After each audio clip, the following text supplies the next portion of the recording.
পাউরুটি দিয়ে তো অনেক রেসিপি খেয়েছেন, একবার এই পদ্ধতিতে মালাই টোস্ট তৈরি করে খেয়ে দেখুন, দারুণ লাগে খেতে। ঘরে মাত্র কয়েকটি উপকরণ দিয়ে খুব সহজে দারুণ টেস্টি এই মালাই টোস্টটা তৈরি করে নেওয়া যায়। বাচ্চারা তো ভীষণই পছন্দ করে, ভেতরটা পুরো মালাইয়ে ঠাসা। এই মালাই টোস্ট যদি একবার আপনারা খান বারবার খেতে ইচ্ছে করবে। কিভাবে খুব সহজে এই মালাই টোস্টটা আমি ঘরেই তৈরি করেছি, আজকে সেই রেসিপি আপনাদের সাথে শেয়ার করব। মালাই টোস্ট তৈরি করার জন্য এখানে আমি 4 পিস পাউরুটি নিয়েছি। আপনারা আপনাদের পরিমাণ মতো পাউরুটিটা ব্যবহার করবেন, আর অবশ্যই চেষ্টা করবেন একদম টাটকা টাটকা পাউরুটিটা নেয়ার, তাহলে এই মালাই টোস্টটা বেশ ভালো হয় খেতে। এখন পাউরুটির 4 ধার থেকে এরকম লাল অংশগুলোকে একটা ছুরির সাহায্যে কেটে ফেলে দিচ্ছি। ফেলে দেব না, এটা আমি পরে ব্রেড গামস বানিয়ে রেখে দেব। এখন দেখুন পাউরুটির লাল অংশগুলোকে ফেলে দেওয়ার পরে এভাবে করে সমান করে 4টে টুকরো করে নিচ্ছি। একই রকম করে আমি 4টে পাউরুটি, একটা পাউরুটি থেকে 4টে করে টুকরো বের করে নেব। একটা পাউরুটি দেখুন এখানে 4 পিস করে কেটে নিয়েছি, তবে আপনারা চাইলে পাউরুটির এই পিসগুলোকে আরও একটু বড় করেও কেটে নিতে পারেন। সবগুলো পাউরুটি আমি এইখানে কেটে নিয়েছি একই রকম সাইজ করে। পাউরুটিগুলো একই রকম সাইজ করেই কাটার চেষ্টা করবেন, তাহলে এই মালাই টোস্টটা দেখতে বেশ ভালো লাগে, সবগুলো একই সমান হয়। এখন মালাই টোস্টের জন্য আমি মালাইটাকে তৈরি করে নেব। তার জন্য উনানে কড়াই বসিয়ে দিয়ে 1 কাপ দুধ দিয়ে দিয়েছি। এখন দুধটাকে খুব ভালো করে আমি জাল করে নেব। খুব বেশি জাল করার প্রয়োজন নেই, দুধটা আমার আগে থেকেই একটুখানি চিনি দিয়ে জাল করা ছিল, তাই খুব বেশি দুধটাকে জাল করব না। একটা বলক চলে আসলেই এখানে চামচ মেপে 2 চামচ মতো গুঁড়ো দুধ দিয়ে দিচ্ছি। এখন গুঁড়ো দুধটাকে খুব ভালো করে এই লিকুইড দুধের সাথে একটুখানি মিশিয়ে নেব।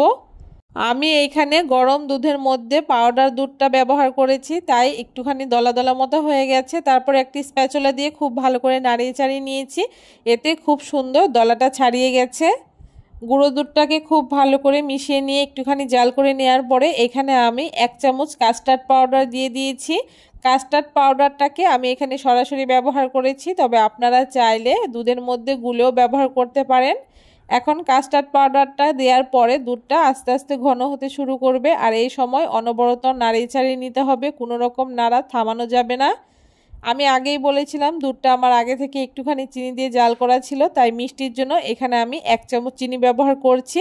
আর আপনারা অবশ্যই মিষ্টিটা আপনাদের পছন্দ মতো ব্যবহার করবেন। এইভাবে করে নেড়ে চেড়ে যখন দুধের এই মালাইটা ঠিক এরকম ঘনত্বে চলে আসবে তখন নামিয়ে নিতে হবে, কারণ এটা ঠান্ডা হলে আরও কিছুটা ঘন হয়ে যাবে, তাই এর থেকে বেশি ঘন করা যাবে না। এখন মালাইটাকে নামিয়ে আমি ঠান্ডা করে নেব। মালাইটা ওইদিকে ঠান্ডা হতে হতে এইদিকে উনানে আরও একটা কড়াই বসিয়ে দিয়ে এখন কড়াইতে পরিমাণ মতো কিছুটা সাদা তেল দিয়ে দিয়েছি।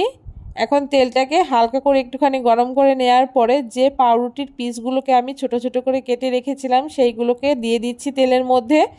তেলের মধ্যে পাউরুটির পিসগুলোকে দেওয়ার পরে উনানের আঁচটাকে একদম মিডিয়ামে করে দিয়ে উল্টে পাল্টে একটু সময় নিয়ে পাউরুটিগুলোকে একটুখানি লালচে করে ভেজে নিতে হবে, তবে খুব বেশি কালার করা যাবে না। যখন দেখতে পারবেন পাউরুটিটা মুচমুচে হয়ে গেছে আর কালারটা একটু ব্রাউন কালার হয়ে গেছে, তখন খুব ভালো করে তেল ঝরিয়ে পাউরুটিগুলোকে তুলে নিতে হবে।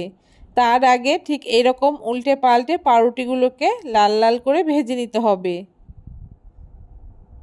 দেখুন পাউরুটিগুলো একটা পাশ খুব সুন্দর কালার চলে এসছে, এখন উল্টে দিয়ে অপর পাশটাকেও একটুখানি লালচে করে ভেজে নেব। সবগুলো পাউরুটি দেখুন খুব সুন্দর একটা কালার চলে এসছে, এর থেকে বেশি কালার করা যাবে না, তাহলে পাউরুটিগুলো তেতো লাগবে।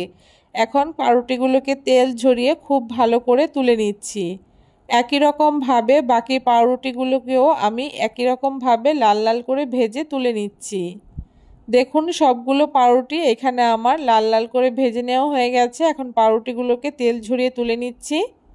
সবগুলো পাউরুটি এখানে তুলে নেওয়া হয়ে গেছে, আর পাউরুটিগুলো কতটা মুচমুচে হয়েছে দেখে বুঝতেই পারছেন। এখন একটা করে পাউরুটি টোস্ট নিয়ে তার ভেতরে যে কাস্টার্ড মালাই তৈরি করেছিলাম সেটাকে এইরকম করে একটা চামচের সাহায্যে খুব ভালো করে লাগিয়ে দিচ্ছি, আর তারপরে আরও একটা পাউরুটি টোস্ট দিয়ে উপরটাকে এইভাবে করে আটকে দিচ্ছি। দেখতেই পাচ্ছেন কত সুন্দর লাগছে। একই রকমভাবে আরও একটা মালাই টোস্ট আমি আপনাদেরকে তৈরি করে দেখাচ্ছি। আপনারা যদি চান এখানে একটুখানি চিনির শিরা তৈরি করে এই টোস্টগুলোকে একটুখানি চিনি শিরায় ডুবিয়ে নিতে পারেন, তাহলে একটুখানি মিষ্টিটা বেশি লাগবে। আমি এইভাবেই তৈরি করেছি, কারণ আমাদের বাড়িতে এইভাবেই সবাই খেতে বেশ পছন্দ করে। তৈরি হয়ে গেছে আমাদের সবগুলো মালাই টোস্ট। দেখতে কেমন হয়েছে অবশ্যই জানাবেন, আর বানানো কতটা সহজ আপনারা হয়তো দেখে বুঝতেই পারলেন। কেমন লাগলো আজকে পাউরুটি দিয়ে খুব সহজে এই মালাই টোস্টের রেসিপি অবশ্যই কমেন্ট করে জানাতে ভুলবেন না। ভিডিওটা যদি ভালো লাগে অবশ্যই সবার সাথে শেয়ার করে দেবেন, আর আমার চ্যানেলে নতুন বন্ধু থাকলে অবশ্যই চ্যানেলটাকে সাবস্ক্রাইব করে দিয়ে পাশে থাকা বেল আইকনটি প্রেস করে দেবেন। এতে আমার ভিডিও সবার আগে আপনার কাছে খুব সহজেই পৌঁছে যাবে।